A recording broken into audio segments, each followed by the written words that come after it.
J'ai acheté une villa secrète en Corse après des années d'exclusion.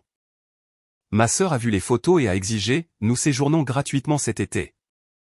J'ai simplement siroté mon thé et répondu « Désolé, c'est seulement pour les gens qui sont assez intéressants ». Pendant 10 ans, ma sœur Chloé m'a exclu de toutes les vacances familiales de luxe, prétendant que j'étais trop pauvre et ennuyeuse pour correspondre à leur image.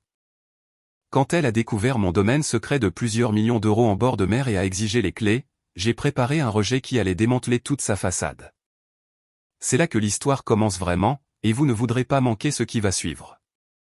Assurez-vous d'être abonné pour voir cela jusqu'à la fin. Nous sommes toujours curieux. D'où dans le monde nous regardez-vous tous aujourd'hui?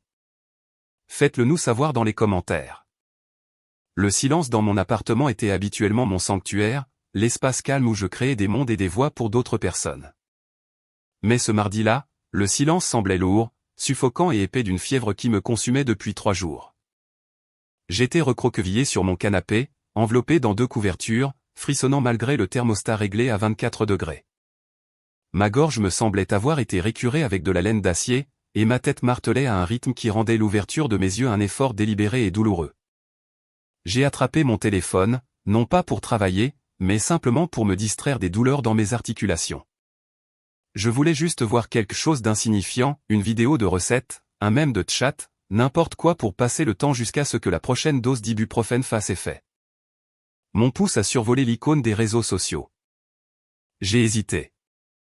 Je savais que je ne devais pas regarder. Je savais, par expérience, qu'ouvrir cette application pendant une semaine de vacances était un acte d'automutilation émotionnelle. Mais la fièvre m'affaiblissait, et la curiosité est un instinct cruel. J'ai tapé sur l'écran. La première image qui s'est affichée était un cauchemar en haute définition, baigné de soleil. C'était un selfie de groupe. L'eau derrière eux était de ce bleu cristallin impossible que l'on ne voit que dans les brochures de voyage pour les Maldives ou Bora Bora. Il y avait un yacht blanc étincelant sous le soleil tropical. Et là, entassé dans le cadre, souriant avec des dents d'une blancheur éclatante et trinquant avec des flûtes de champagne, se trouvait toute ma famille. Ma sœur, Chloé, était au premier plan, portant un chapeau de créateur à large bord et des lunettes de soleil surdimensionnées, son bras drapé de manière possessive sur son mari, Alexandre. Ma nièce, Manon, et mon neveu, Lucas, posaient avec des signes de paix à l'arrière-plan, l'air bronzé et heureux. Même mes parents étaient là, paraissant plus jeunes qu'ils ne l'avaient été depuis des années, tenant des cocktails et riant de quelque chose hors champ. La légende disait, remise à 0 annuelle de la famille. Rien n'est plus important que de créer des souvenirs avec les personnes qui comptent le plus. Famille d'abord bénit la vie des yachts. J'ai fixé l'écran jusqu'à ce que les pixels semblent se brouiller. La famille d'abord. J'ai laissé le téléphone glisser de mes doigts sur le tapis. Le bruit sourd a semblé incroyablement fort dans mon salon vide. Je ne savais même pas qu'il partait. Habituellement, il y avait au moins un mensonge de courtoisie, une vague mention de « nous pourrions aller camper » ou « nous faisons juste des vacances à la maison cette année ». Mais c'était une excursion de luxe 5 étoiles à part entière planifiée, réservée et exécutée sans un seul mot pour moi. Je n'étais pas seulement non invité. J'étais effacé. J'ai essayé d'avaler, mais la douleur dans ma gorge a flambé, vive et chaude. Des larmes ont piqué mes yeux, non pas à cause de la maladie, mais à cause du poids soudain et écrasant de l'isolement. J'étais allongé ici, incapable même de me faire une soupe, pendant que les personnes qui partageaient mon ADN étaient à l'autre bout du monde, portant un toast à l'unité familiale. Ce n'était pas la première fois. C'était la 10e année consécutive. Mais cette fois, en voyant l'extravagance pure, l'exclusion délibérée semblait différente. Elle semblait chirurgicale. Ils n'avaient pas seulement oublié de demander. Ils avaient fait le choix que je n'avais pas ma place sur cette photo. J'ai fermé les yeux. L'image du sourire triomphant de Chloé s'est gravée dans mes rétines. J'ai resserré la couverture, frissonnant violemment. Maintenant, j'étais seul, complètement et totalement seul. Et alors que les rêves fiévreux commençaient à prendre le dessus, se mêlant à la réalité de mon rejet, j'ai réalisé quelque chose qui m'a glacé plus que la maladie n'aurait jamais pu le faire, la trahison était pire que le diagnostic lui-même. La fièvre est tombée 2 jours plus tard, me laissant faible, vidé et possédé par une clarté froide et cristalline. J'ai passé la matinée à récurer mon appartement, ayant besoin de purger l'odeur de la maladie de l'air. en essuyant les comptoirs en granit de ma cuisine et des comptoirs dans un appartement que ma famille n'avait jamais pris la peine de visiter parce qu'il était trop excentré, j'ai rejoué la dernière décennie dans mon esprit. Cela avait commencé subtilement. Il y a 10 ans, quand j'avais 28 ans, j'avais pris la décision de quitter mon emploi en marketing d'entreprise pour me consacrer à l'écriture à plein temps. Pour Chloé, Alexandre et mes parents, c'était synonyme de « sans emploi ». Ils me voyaient assise dans des cafés avec un ordinateur portable et supposaient que j'étais sans le sou. Ils me voyaient porter des vêtements confortables au lieu de tailleur pantalon et supposaient que j'avais renoncé à la vie. Hélène est juste en train de se trouver, disait Chloé aux proches à Noël, sa voix dégoulinant d'une douceur condescendante. Elle mène une vie très simple en ce moment, très soucieuse de son budget. La première exclusion a eu lieu à ce moment-là, cet été où ils sont allés à Mykonos, en Grèce. Quand je l'ai découvert, Chloé avait ri, agitant une main manucurée. « Oh, ma chérie, nous ne t'avons pas invité parce que nous savions que tu ne pouvais pas te le permettre. C'était 1900 € par personne juste pour le complexe hôtelier. Nous ne voulions pas t'embarrasser en te le demandant. » J'avais accepté cela, j'étais en difficulté à l'époque. Mais l'année suivante, ce fut un voyage de ski à Courchevel. « Tu ne skis pas ?» avait dit Alexandre en me tapotant l'épaule. Et franchement, Hélène, tu es un peu silencieuse. Les soirées sont pour faire la fête. Tu t'ennuierais à mourir. Ennuyeuse. C'est devenu l'étiquette. Ennuyeuse et fauchée. En frottant une tache de café tenace sur le comptoir, j'ai ri, d'un son sec et sans humour. S'il savait. Il ne savait pas que ma vie simple était une forteresse de solitude dont j'avais besoin pour travailler. Il ne savait pas que les petits boulots d'écriture que je mentionnais étaient en fait des contrats de prête-plume pour certains des plus grands mémoires de PDG et des thrillers de célébrités sur la liste des meilleures ventes du Figaro. Il me voyait conduire une Renault Clio de 5 ans et supposait que je ne pouvais pas me permettre une Tesla.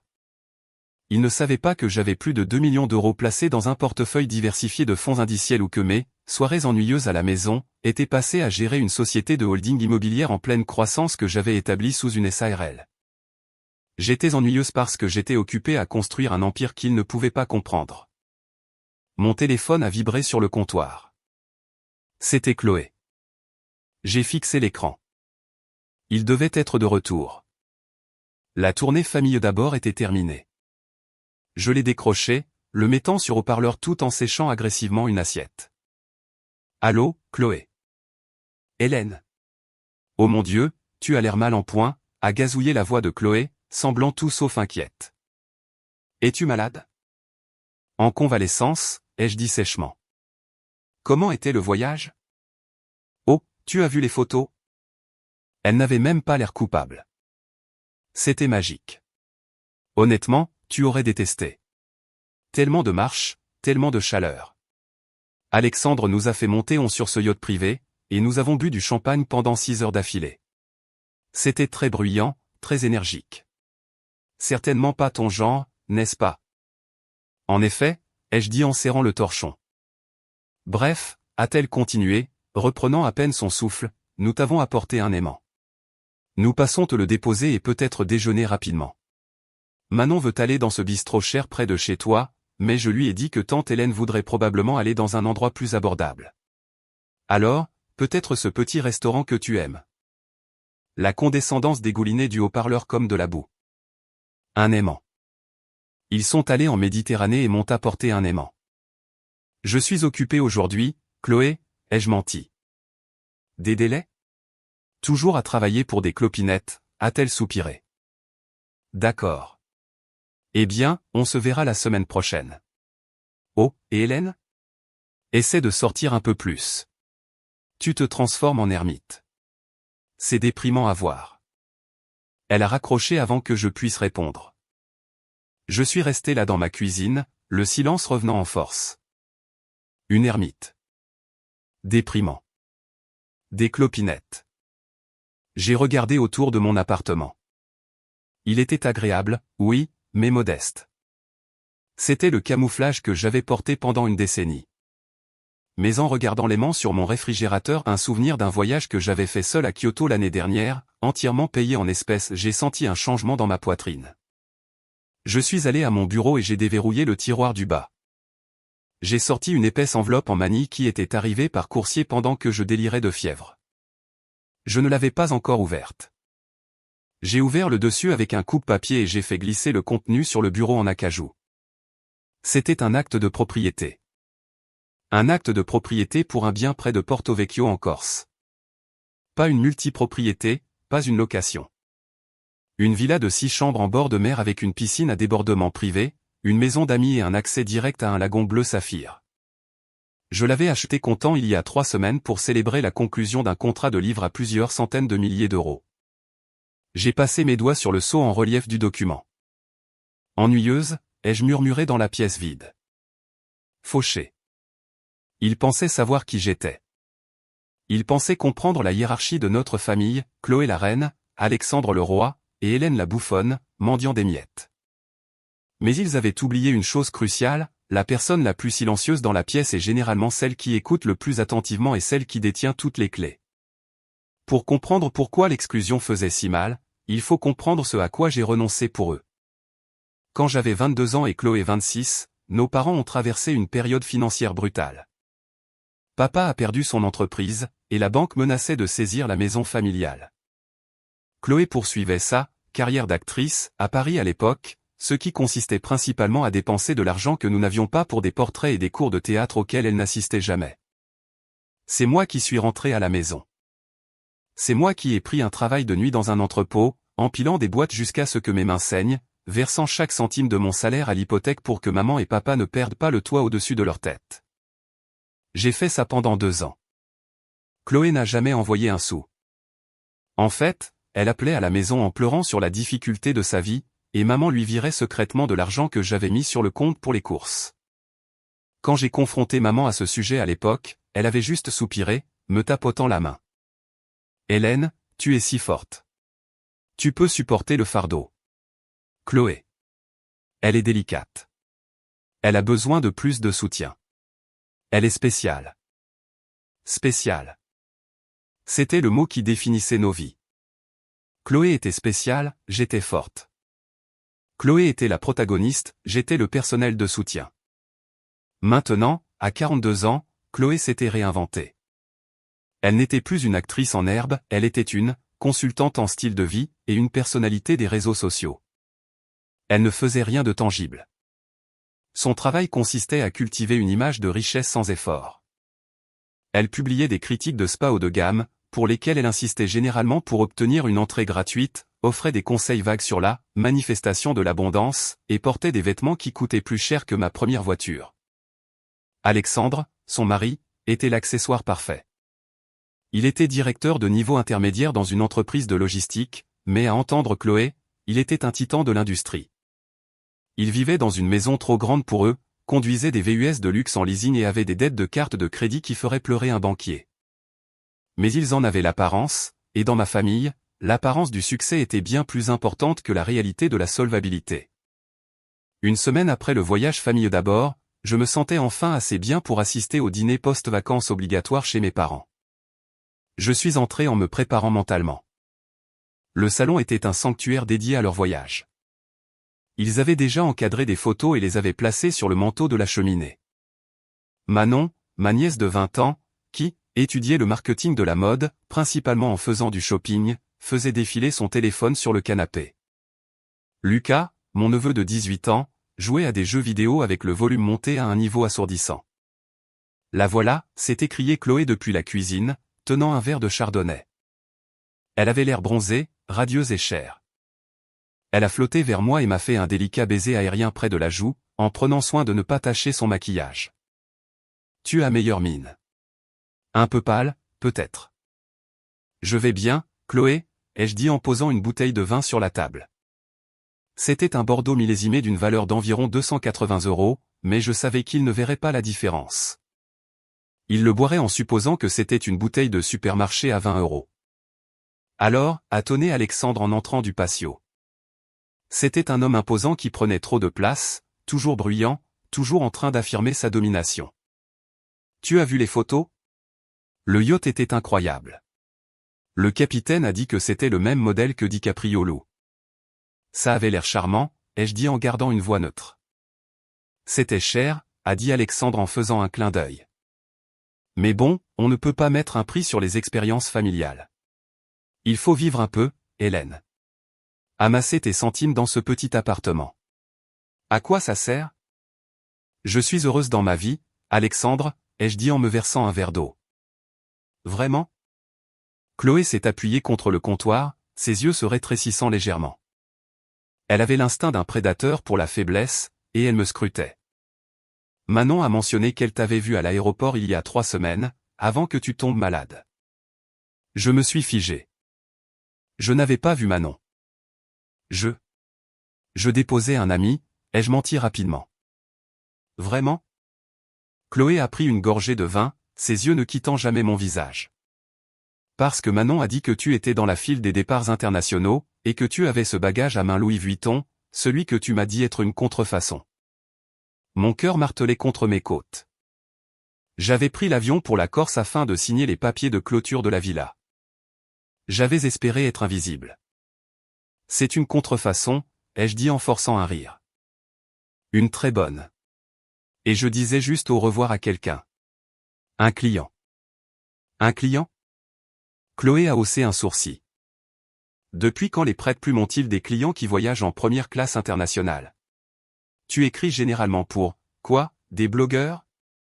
Quelque chose comme ça, ai-je murmuré. Chloé s'est détachée du comptoir et s'est approchée de moi. Elle sentait le parfum cher et la condescendance. Tu sais, Hélène, si tu as des difficultés, tu peux nous le dire. Nous pouvons t'aider. J'ai de vieux vêtements que j'allais donner et des marques de créateurs. Peut-être que porter quelque chose de bien t'aiderait à attirer de meilleures opportunités. Elle a tendu la main et a effleuré le col de ma simple blouse noire. Ce tissu est si rigide. C'est du polyester? L'insulte était précise. Elle était conçue pour me remettre dans ma case. La sœur pauvre. Le cas social. Je l'ai regardé, je l'ai vraiment regardé. J'ai vu la tension autour de ses yeux qui laissaient entrevoir du stress. J'ai vu la façon dont Alexandre vérifiait son téléphone constamment, esquivant probablement des courriels de travail ou des agents de recouvrement. J'ai vu l'énergie frénétique sous leur glamour. Ils se noyaient dans leur propre image. Et me voici, la bouée de sauvetage dont ils ne connaissaient même pas l'existence.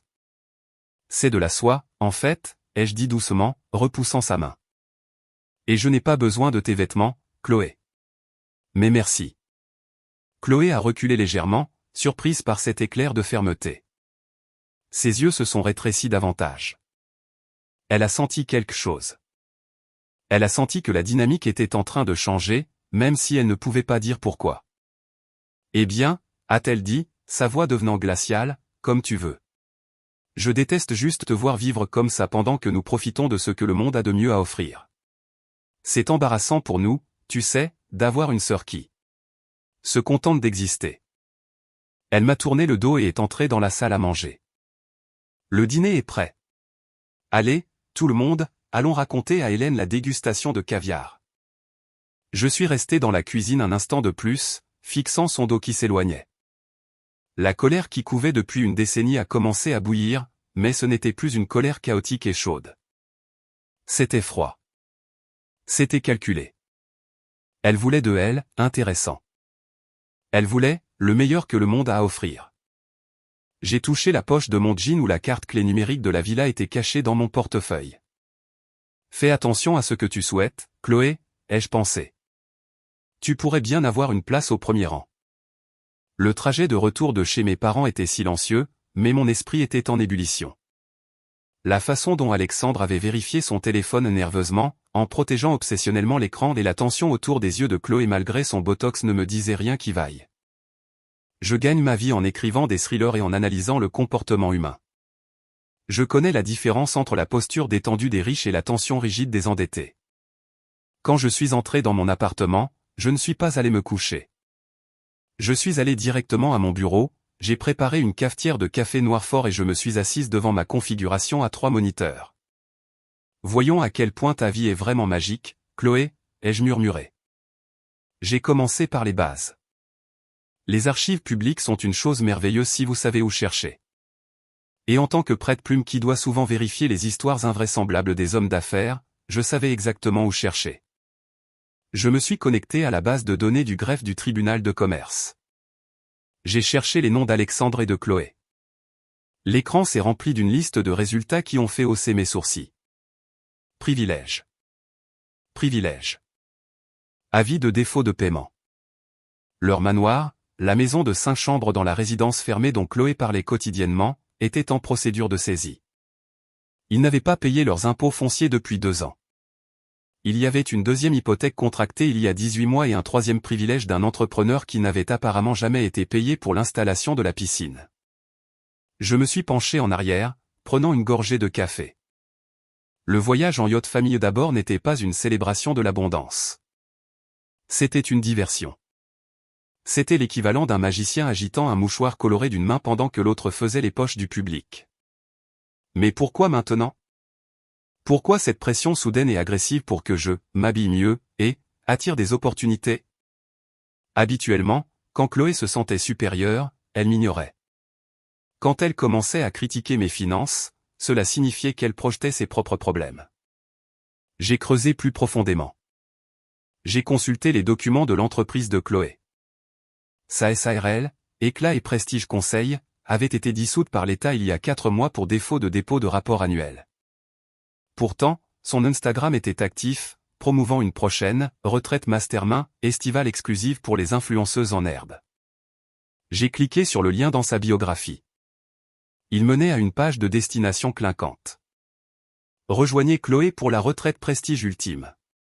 7 jours de luxe, de coaching et de création de contenu dans un paradis secret. Billet, 4 800 € par personne. Seulement 10 places disponibles. L'image de fond du site web était une photo générique d'une plage, mais la description promettait un hébergement en villa privée, des repas préparés par un chef et des ateliers en bord de mer. J'ai froncé les sourcils. Où avait-elle l'intention d'organiser cela ? S'ils étaient assez fauchés pour esquiver les percepteurs d'impôts, ils ne pouvaient certainement pas se permettre de louer un lieu correspondant à cette description. Un lieu comme celui-là coûterait des dizaines de milliers d'euros d'avance. Et puis les pièces se sont assemblées. La prise de conscience m'a frappé avec la force d'un coup. Manon. Manon m'avait vu à l'aéroport. Manon savait que j'avais un bagage à main haut de gamme. Manon m'avait probablement entendu au téléphone ou vu quelque chose sur l'écran de mon ordinateur portable lors de l'une de leurs visites inopinées au cours des derniers mois. Ils ne savaient pas encore que je possédais une villa, mais ils soupçonnaient que j'avais accès à quelque chose. Peut-être pensaient-ils que je gardais la maison d'un client riche. Peut-être pensait-il que j'étais l'assistante personnelle d'un milliardaire. J'ai décidé de tâter le terrain. Je devais savoir exactement ce qu'ils savaient, et je devais les pousser à se dévoiler avant qu'ils ne puissent me prendre par surprise. J'ai ouvert mon compte Instagram personnel. J'avais bloqué Chloé et Alexandre il y a des années, mais pas les enfants. Je savais que Manon me suivait, probablement juste pour se moquer de mes publications ennuyeuses sur les livres et le thé avec ses amis. J'ai ouvert ma galerie de photos et sélectionné une photo que j'avais prise il y a 3 semaines depuis la terrasse de ma villa. Elle montrait la piscine à débordement se fondant parfaitement dans l'horizon turquoise de la Méditerranée, avec un verre de thé glacé posé sur la balustrade en pierre. Pas de géolocalisation, pas de hashtag. J'ai tapé une légende simple, enfin à la maison. Le calme vaut chaque centime. J'ai cliqué sur publier. Puis je me suis assise et j'ai regardé l'horloge numérique sur mon moniteur. Cela a pris exactement 12 minutes. Mon téléphone s'est allumé. Ce n'était pas Manon. C'était Chloé. Elle devait surveiller le téléphone de Manon, ou Manon avait couru le lui montrer immédiatement. Je l'ai laissé sonner 3 fois, me reprenant, canalisant le comportement glacial des protagonistes sur lesquels j'écrivais. Puis j'ai répondu. Allô, Hélène. La voix de Chloé était aiguë, haletante. C'était le ton qu'elle utilisait quand elle voulait quelque chose, une fausse chaleur superposée à une intensité maniaque. Que fais-tu ? Où es-tu ? Je suis à la maison, Chloé. Pourquoi ? Manon vient de me montrer ta publication, a-t-elle dit en laissant échapper un rire forcé. Cette photo. Elle est incroyable. Où diable a-t-elle été prise ? As-tu trouvé un économiseur d'écran que tu aimes ? L'insulte était un réflexe pour elle. Elle ne pouvait pas s'en empêcher. Ce n'est pas un économiseur d'écran, ai-je dit calmement. C'est une photo de mon voyage. Ton voyage? La ligne est devenue silencieuse une seconde. Mais tu as dit que tu déposais juste un client. Tu as dit que tu travaillais. C'est ce que je faisais, ai-je dit. Je travaille de n'importe où. C'est la beauté d'être écrivain. D'accord, mais où est-ce? Sa voix s'est durcie.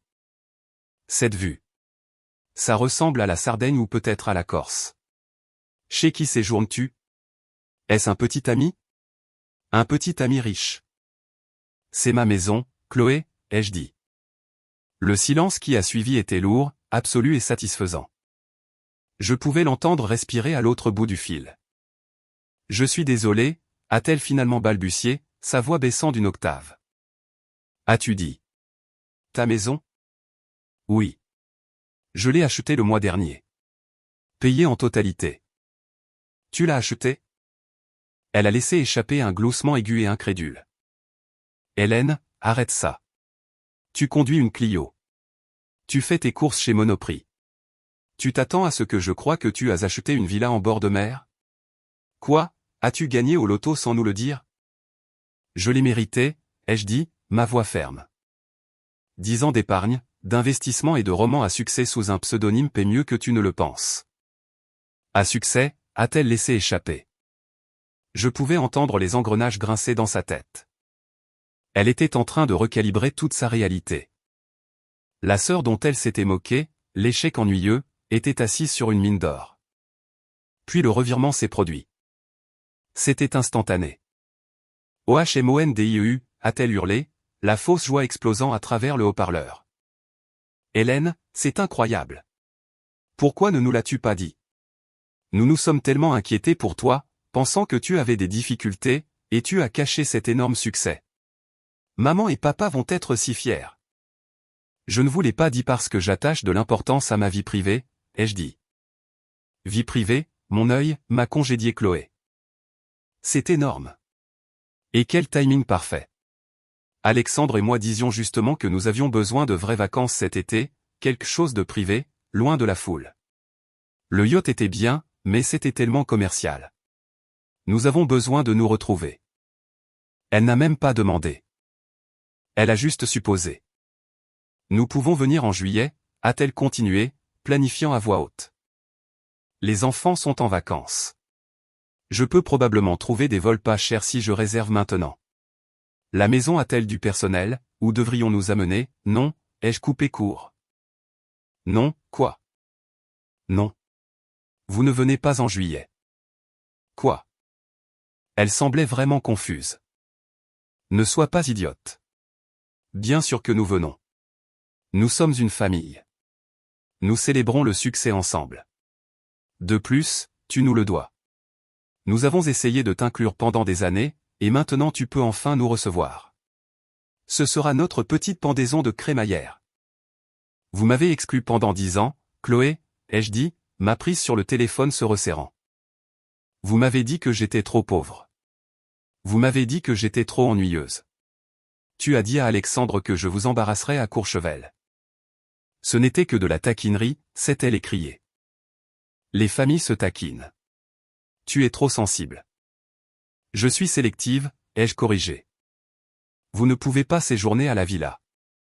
Pourquoi pas, a-t-elle exigé, la douceur s'évaporant instantanément, remplacée par l'arrogance que je connaissais si bien. Est-elle louée? Annule la réservation. La famille passe avant tout. Elle n'est pas louée, ai-je dit en me penchant vers le microphone, m'assurant que chaque syllabe était nette. C'est juste que j'ai une politique stricte pour les invités. Quelle politique? La villa est réservée aux personnes qui sont assez intéressantes, ai-je dit. Et franchement, Chloé, ta version de ce qui est intéressant boire du champagne hors de prix et faire semblant d'être riche est incroyablement ennuyeuse pour moi. Désolé. J'ai raccroché. J'ai fixé le téléphone. Mon cœur battait la chamade, non pas de peur, mais d'adrénaline. Je l'avais fait. J'avais enfin dit les mots. Mais je savais que ce n'était pas fini. Un narcissique à qui l'on refuse quelque chose est une créature dangereuse. Et je venais de lui refuser la source ultime de satisfaction. Les retombées ont été immédiates et nucléaires. En 20 minutes, mon téléphone a été inondé de textos de ma mère. Hélène, réponds à ton téléphone. Ta sœur pleure hystériquement. Comment peux-tu être si cruel? Nous arrivons. J'ai mis les notifications en sourdine. Je n'allais pas les laisser m'assaillir chez moi. Au lieu de cela, je suis retourné à mes recherches. La réaction de Chloé au téléphone avait été trop désespérée. Oui, elle était arrogante, mais la vitesse à laquelle elle a essayé de réserver les dates, nous pouvons venir en juillet, semblait spécifique. J'ai de nouveau consulté le site web de la retraite d'éclat et prestige. J'ai fait défiler jusqu'à la section de l'itinéraire. Date, du 15 au 22 juillet. Lieu, le domaine de l'Anse Saphir. Mon sang s'est glacé. L'Anse Saphir était le nom du lotissement où se trouvait ma villa. Ce n'était pas un grand lotissement, seulement 6 maisons de luxe sur une bande de plage privée. J'ai cliqué sur l'onglet des hébergements. Là, me faisant face, se trouvaient des photos volées, non pas de mon Instagram, mais de l'annonce immobilière à partir de laquelle j'avais acheté la maison. Il y avait mon salon. Il y avait ma piscine. Il y avait ma chambre principale. Elle ne planifiait pas seulement des vacances en famille. Elle avait vendu ma maison. Elle avait vendu des billets pour une retraite dans une propriété qu'elle ne possédait pas, qu'elle n'avait pas l'autorisation d'utiliser et dont elle n'avait même pas parlé au propriétaire jusqu'à il y a 5 minutes. Elle devait avoir trouvé l'annonce il y a des semaines, réalisé que c'était le lieu parfait et supposé qu'elle pourrait intimider ou culpabiliser le propriétaire, quel qu'il soit. Ou peut-être espérait-elle simplement pouvoir la louer. Mais quand elle a réalisé que je la possédais, elle a pensé qu'elle avait touché le jackpot. Elle a pensé que je serais une proie facile. Elle a pensé qu'elle pourrait m'écraser, organiser sa retraite, empocher les 48 000 € des ventes de billets et utiliser cet argent pour rembourser les privilèges sur sa propre maison. C'était une chaîne de Ponzi construite sur la culpabilité familiale. J'ai fait des captures d'écran de tout, le site web, les dates, les photos, les prix. J'ai téléchargé le code source de la page pour prouver la date de sa création. J'ai constitué un dossier numérique de sa fraude. Le lendemain matin, je suis allé chez mes parents. Je savais que Chloé serait là. Elle courait toujours voir maman quand elle faisait une bêtise. Quand je suis entré, l'atmosphère était funèbre. Ma mère était assise à la table de la cuisine, se tordant les mains. Mon père faisait les 100 pas. Chloé était affalée sur le canapé, les yeux rouges et gonflés, serrant un mouchoir. Alexandre se tenait derrière elle, ressemblant au garde du corps d'une tragédie.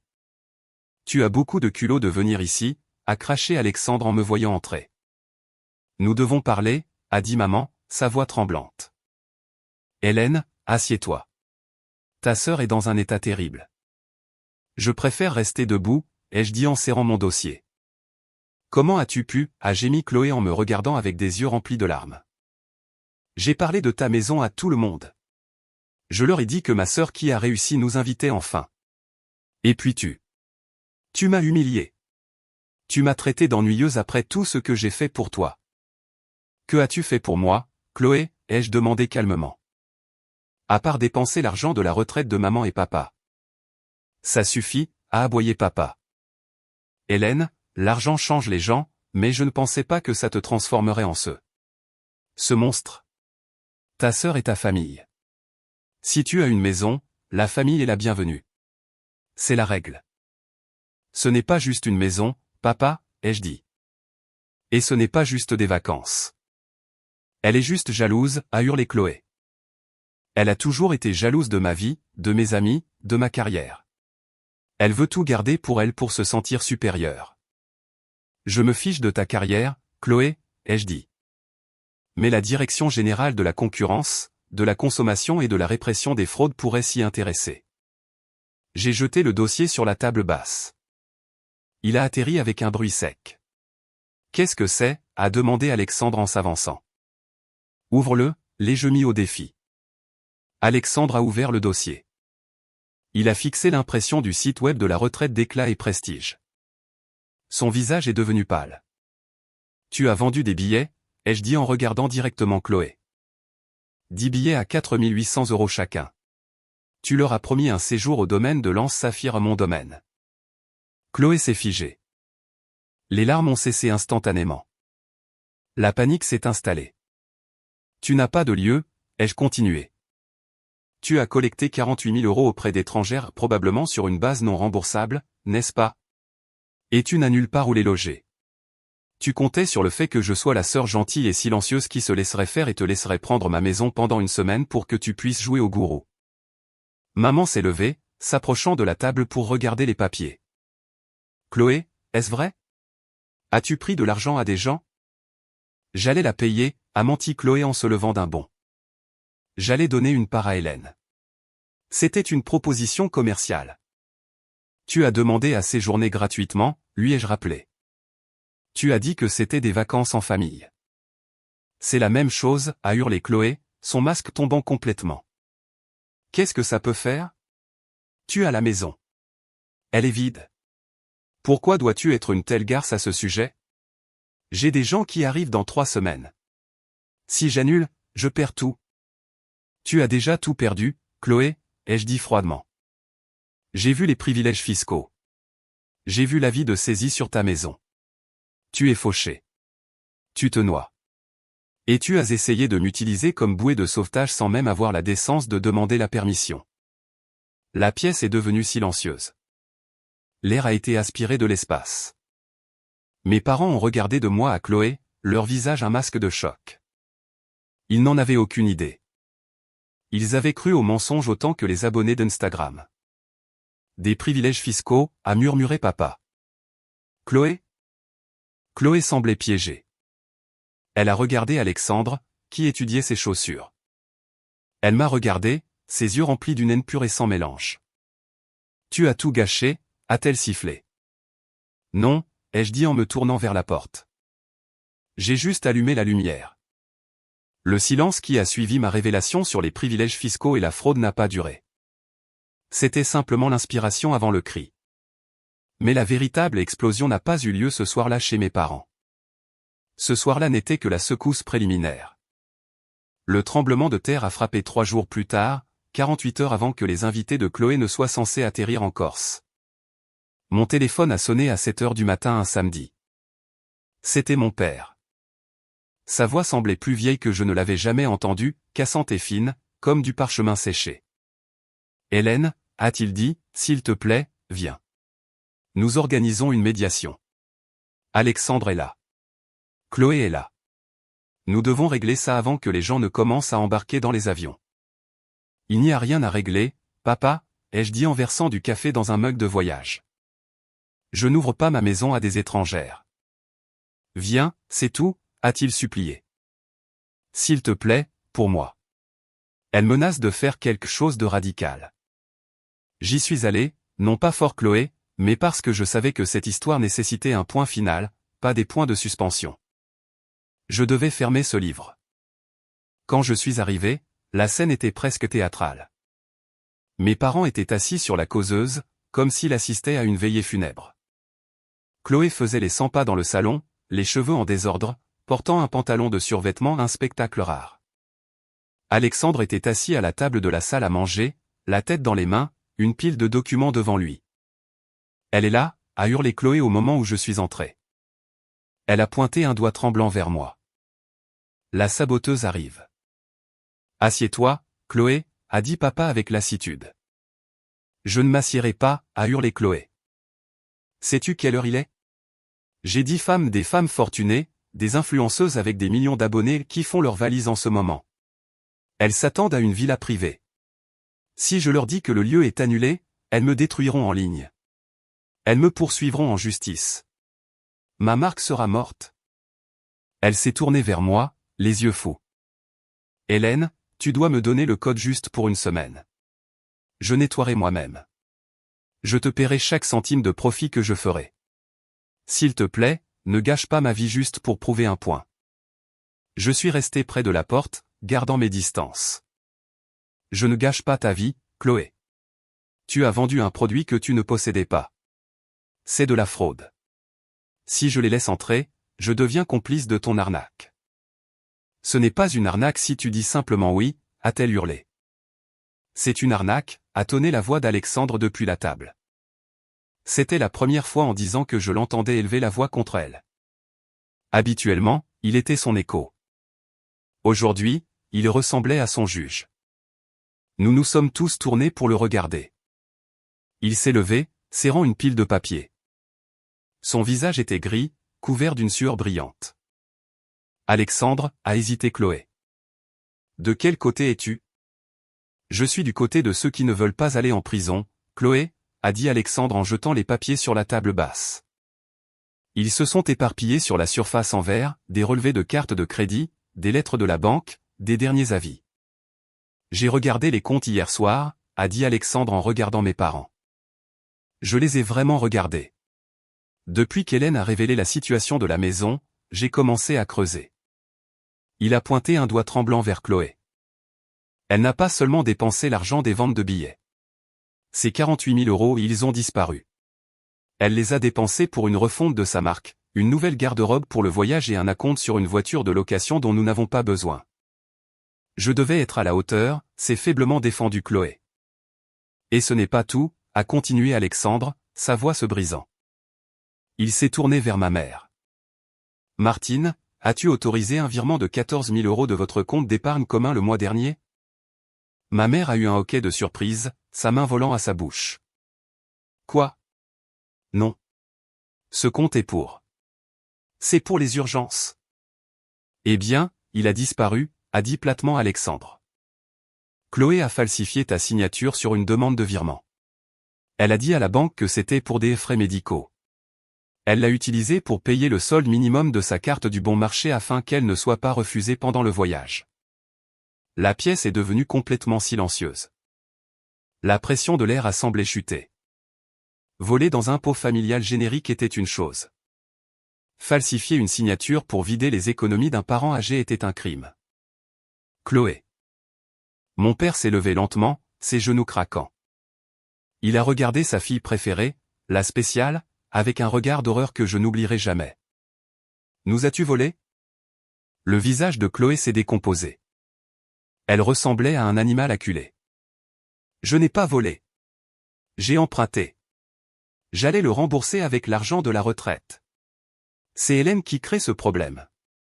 Si elle me laisse juste organiser la retraite, je peux rembourser tout le monde. C'est de sa faute. Elle s'est jetée sur moi, m'attrapant le bras avec une prise désespérée, comme une griffe. Donne-moi les clés, espèce de vieille fille égoïste, ennuyeuse et jalouse. Donne-moi les clés et arrange ça. Je n'ai pas bronché. Je ne me suis pas débattu. J'ai baissé les yeux sur sa main sur mon bras, puis j'ai levé les yeux vers son visage strié de larmes et maniaque. Ce n'est pas à moi d'arranger ça, ai-je dit, ma voix calme, froide et finale. Et je ne suis pas ennuyeuse, Chloé. Je suis solvable. Et en ce moment, je suis la seule personne dans cette pièce qui n'est pas en train de couler. J'ai doucement mais fermement retiré ses doigts de mon bras. J'ai parlé aux autorités ce matin, ai-je révélé, portant le coup de grâce. Chloé s'est figée. Quoi?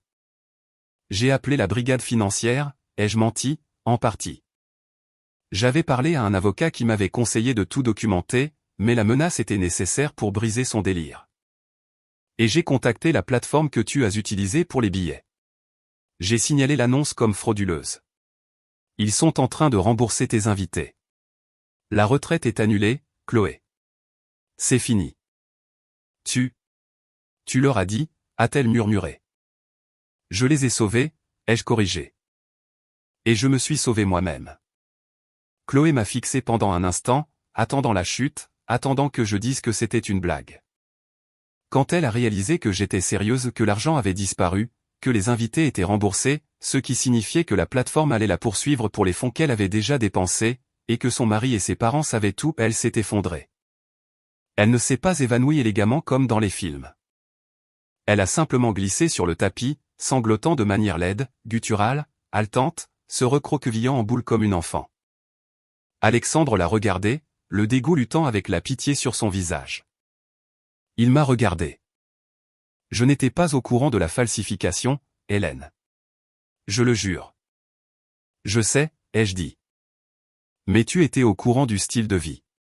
Tu as apprécié le yacht, Alexandre. Tu as bu le champagne. Il a hoché la tête, vaincu. Oui. Je l'ai fait. Mon père s'est dirigé vers la fenêtre, tournant le dos à Chloé. Ma mère était assise, pleurant silencieusement dans ses mains. L'enfant chéri était tombé, et elle avait tout brisé sur son passage. La déchéance de la vie de Chloé fut rapide, brutale et entièrement auto-infligée. Avec l'annulation de la retraite et la plateforme de billetterie exigeant le remboursement immédiat des 48 000 €, Chloé et Alexandre n'eurent d'autre choix que de déposer un dossier de surendettement. Le manoir fut saisi 3 mois plus tard. Ils emménagèrent dans un appartement de 2 chambres en location à la périphérie de la ville, un contraste frappant avec la résidence fermée sur laquelle ils avaient fondé leur identité. Alexandre ne l'a pas quitté, ce qui m'a surprise, mais la dynamique de leur mariage a changé de façon permanente. Il a pris le contrôle des finances. Chloé a été forcée de trouver un emploi, un vrai travail. Elle travaille actuellement comme réceptionniste dans un cabinet dentaire. J'ai entendu dire qu'elle déteste ça. J'ai entendu dire qu'elle doit porter une blouse. J'ai entendu dire qu'elle raconte aux gens qu'elle est juste un ami qui possède le cabinet. Mais tout le monde connaît la vérité. Ce sont mes parents qui m'ont le plus surprise. Pendant des semaines après la confrontation, ils étaient distants. La honte était trop épaisse. Ils avaient soutenu un monstre pendant 40 ans, nourrissant son arrogance tout en me privant de validation. Faire face à cette réalité est plus difficile que de faire face à la faillite. Mais un soir de fin août, j'étais sur la terrasse de ma villa en Corse. Le soleil se couchait, peignant le ciel de nuances violentes de violet et d'orange. La mer était une plaque de verre. J'écrivais, travaillant sur le dernier chapitre de mon prochain thriller, quand mon téléphone a vibré. C'était un texto de maman. Nous sommes tellement désolés, Hélène. Pour tout. Nous étions aveugles. Nous vendons la maison pour rembourser ce que Chloé a pris et pour payer le reste de la dette dans laquelle elle nous a entraînés. Nous déménageons dans un appartement. Ce sera plus petit, mais ce sera à nous. Un deuxième texto a suivi. Tu n'es pas ennuyeuse. Tu es le rock. Nous t'aimons. J'ai fixé l'écran, écoutant le doux clapotis des vagues contre le rivage. Je n'ai pas répondu immédiatement. J'ai pris une gorgée de mon vin à un excellent millésime, payé comptant et j'ai laissé les mots s'imprégner. La validation est une chose délicate. Quand vous en avez eu envie pendant des décennies, l'obtenir ressemble moins à un triomphe qu'à un soulagement. Je n'avais plus besoin qu'il me trouve intéressante. Je savais que je l'étais. J'ai invité Manon et Lucas à la villa pour les vacances de printemps l'année suivante, sans leurs parents. Quand ils sont arrivés, ils étaient maladroits au début, s'attendant à la tante Hélène qu'on leur avait décrite, la vieille fille ennuyeuse.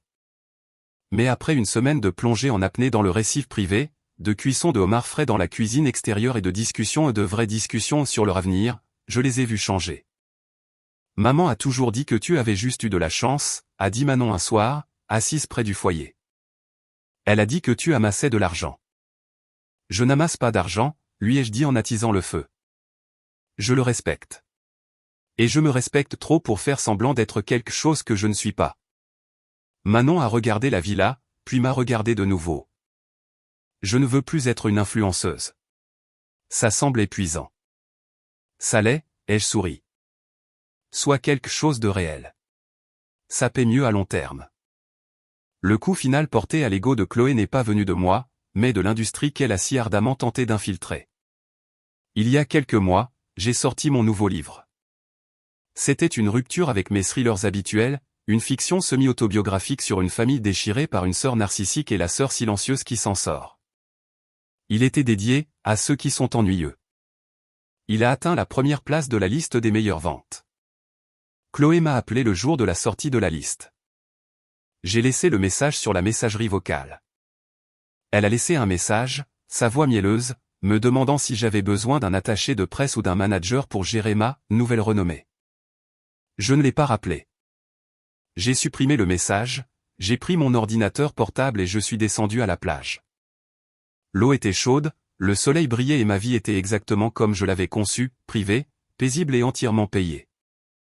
Ils avaient passé 10 ans à me traiter d'ennuyeuse. Je suppose qu'ils avaient raison. La paix est ennuyeuse pour les gens qui prospèrent dans le chaos. La solvabilité est ennuyeuse pour les gens accros à la dette.